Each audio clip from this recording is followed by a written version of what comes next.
Good morning, everyone. For someone who's in the media, I'm completely nervous, and I'm no good out here. I'm better behind here. But I will take questions later, wherever you are.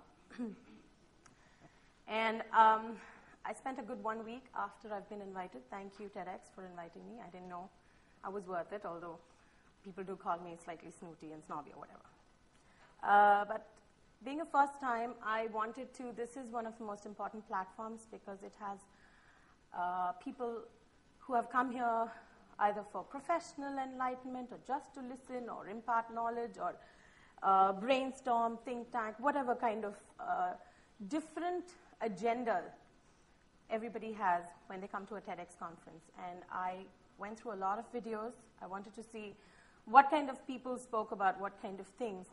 And the thing that heartened me was it could be anything as specific as recently yesterday. I saw an American speaker who said, I know how I can save you some money every day, to someone who said that they went through something momentous in their lives and they wanted to share it with them, how they've come out of this momentous incident. And it could form as an example to others. Now, I had a tough time trying to decide what to talk about. I don't have slides. I don't have statistics that I'm going to plaster on the screen behind because it's just, I don't know if I can do it well. But I do have something interesting to talk about today, which is very pertinent, not just professionally or personally, but a bit of both. And when Yashaswini and Karthik asked me, give me a topic, man, for your speech, it's not a speech. I don't know if I can give you a topic, but I actually came up with something that we deal with every day, personally and professionally, and which is being amphibious. So I like to say that what we are endeavoring to do, what I'm endeavoring to do in my life, is to be amphibious. And I want to do it well. I want to do it right. I could have called this a number of things. I could have called it the balancing act. I could have called it, playing different roles in life. But it's not all of that. It is about deciding what you want to do and dealing with the duality, or let's say multiple facets of whatever it is that you want to do, whether it's in life or it's the things you use or at work, embracing both sides of it. Now, what brought this about was that recently I'm an editor. My publications and we're also publishers. So I have other publications also in my kitty. And a lot of people write to us, and they write to us either because they like or dislike the traditional form that we give them what they want, or let's say the new media form of whatever it is that we give them. And they write to us and tell us, they have very polar views. They like this or they like that. So we're in a bit of a phase where traditionalists find it difficult to, sort of deal with something which is non-traditional. And the modern-minded, they want to do away with what was so-called age-old and embrace something that's new. Let's say in the publication medium, there's print, there's paper, and the beautiful smell of ink and all of that. And then there is devices, there's the internet, etc., etc. I say, and I am an example of what it is that I'm going to say, is that you can do both. That is what I mean by amphibious. We're a bit divided, but I don't want to be divided. I choose, when I ran this idea by a friend of mine yesterday, and he was a bit surprised. He says, this is the era of specialized fields. Why would you be ambiguous? Why would you want to dabble in everything? We don't want to dabble in everything.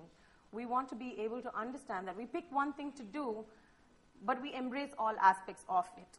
Like, I want my children to spend a lot of their time outdoors. I want them to play a lot of sport. But I don't call the TV the dead box. And I don't prevent them from gaming. I think there's smarts to be gained from both. Or I believe in traditional schooling with a good syllabus or good, study mechanism. But I don't turn the modern forms of learning and teaching away. Or, just because you have great devices or new software or new phones, I don't not remember people's numbers because, I know all of you, every time your device crashes, you wish, oh my God, I wish I had a backup. Oh my God, I wish I remembered someone's numbers. So like the very amphibious nature of things I do, it's a strange in-between world that I live in, particularly, and my being a woman simply makes this job even tougher or different. I run a media company, 3 publications, a publishing house, and I'm a part of a whole lot of other things like art and cultural shows, charity events, etc., which means that the human factor I work with is huge. This is true globally, but since I deal with movies and lifestyle, and we live in India, the human factor dealing is especially relevant. I have to deliver interesting content on South Indians, to Indians, to this diaspora across the world. I need to be able to deliver this content in all forms that they want.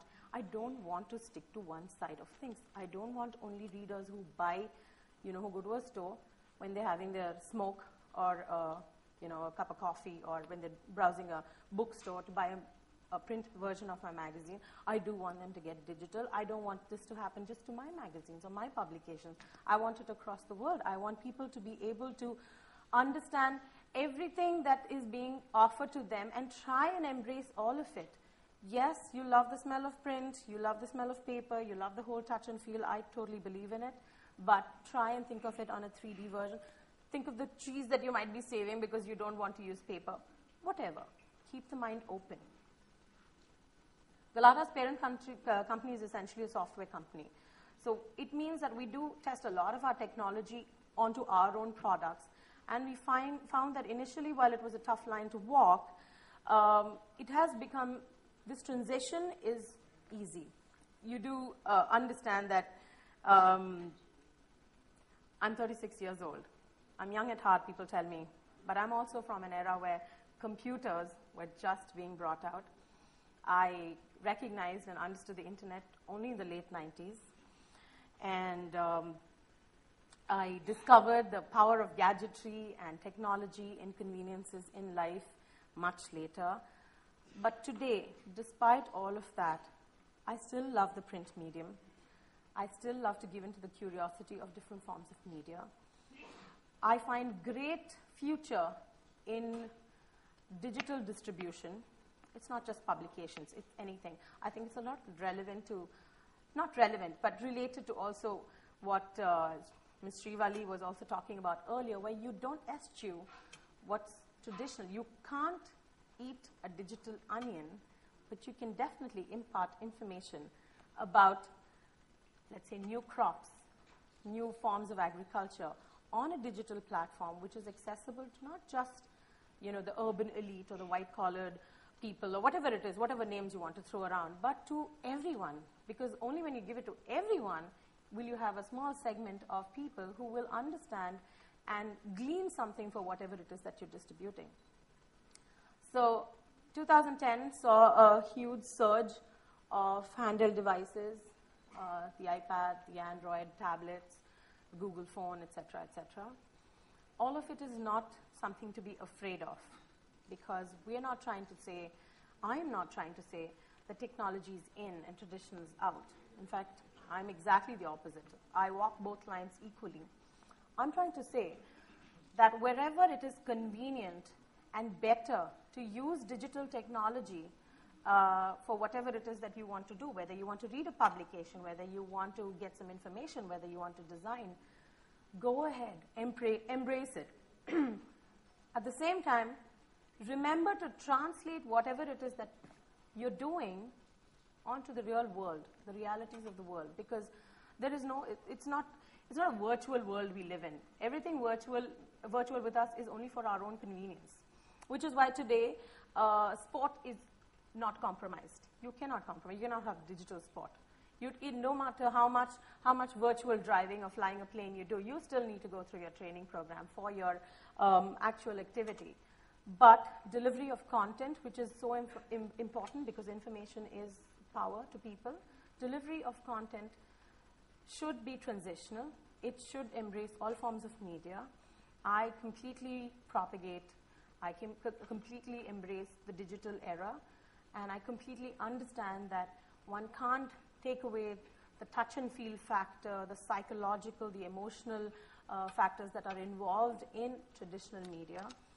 And I hope that what we stand for, I stand for consistently would be to constantly walk that line, to constantly be what I said, amphibious in picking out the one thing that I want to do well and embracing the multifaceted nature of it. So I want to do that in my personal life, and I try to do that every day. I want to do that with my kids. I want them to be well-versed. I want them to be as good at their swimming or their reading from books as they are at, let's say, clearing different levels of Angry Birds, or, being able to design digitally, etc., etc. So this is what we're about. This is why India Today sells millions of copies across the world, digitally as well as in print.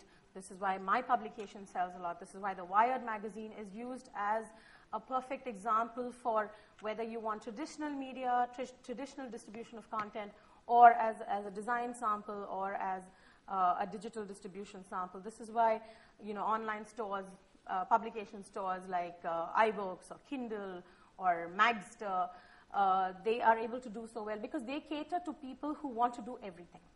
And it's not wrong in doing everything. Find a specialized field, and deal with the duality of it, and I think it's fine. Everything's okay. That's it. I don't know how many minutes that was, but okay.